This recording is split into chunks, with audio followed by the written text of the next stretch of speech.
के एक छोटे से गांव बिलवाड़ा में अर्जुन नाम का एक युवक रहता था। वह गरीब था परंतु होशियार व रहती भी। उसके पिता एक दर्जी थे और माँ घर में छोटे मोटे काम करके परिवार को संभालती थी। अर्जुन बचपन से ही पढ़ाई में अच्छा था, लेकिन घर की आर्थिक स्थिति के कारण वह ज़्यादा पढ़ नहीं पाया।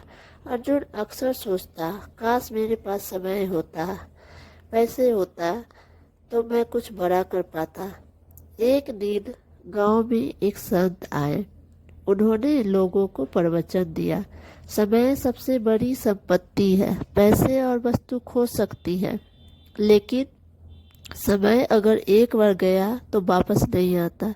समय की कदर करो, वह तुम्हें शिखर तक पहुंचा सकता है। अर्जुन के मन में यह बात गूंजने लगी। उसने उसी दिन तय किया कि वह अपने समय को पूरा सदुपयोग करेगा।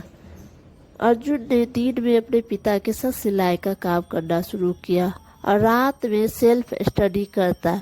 वह सरकारी नौकरी की तैयारी करने लगा। शुरुआत में लोग उसका मजाक उड़ाते, सिलाई वाला अफसर बनेगा, लेकिन अर्जुन ने सबकी बातें अनसुनी कर दी।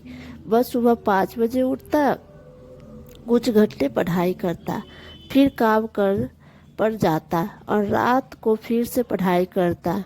यह सिलसिला सालों तक चलता रहा। कई बार उसने मन में निराश आती, लेकिन उसने कभी हार नहीं मानी। एक बार वह एक परीक्षा में पास होते होते रह गया। माँ ने कहा, बेटा शायद तेरी किस्मत में यह नहीं लिखा था। और अर्जुन ने जवाब दिया, माँ, किस्मत भी समय का गुलाम है। मैं समय की इज्जत करता हूँ, एक दिन किस्मत भी मेरा साथ देगी। एक दिन अर्जुन जो कभी कपड़े सिलता अब सरकारी अधिकारी बन चुका था। लोगों ने पूछा, तूने ये कैसे कर दिखाया? अर्जुन ने मुस्कुराते हुए कहा, मैंने समय को अपना सबसे बड़ा दोस्त बना लिया। उसकी सफलता की कहानी गांव वाले फैल गई। युवाओं में प्रेरणा की लहर दौड़ पड़ी। अर्जुन अब सिर्फ एक अधिकारी नहीं था, बल्कि वह समय की ताकत का जीता जागता उदाहरण बन गया था।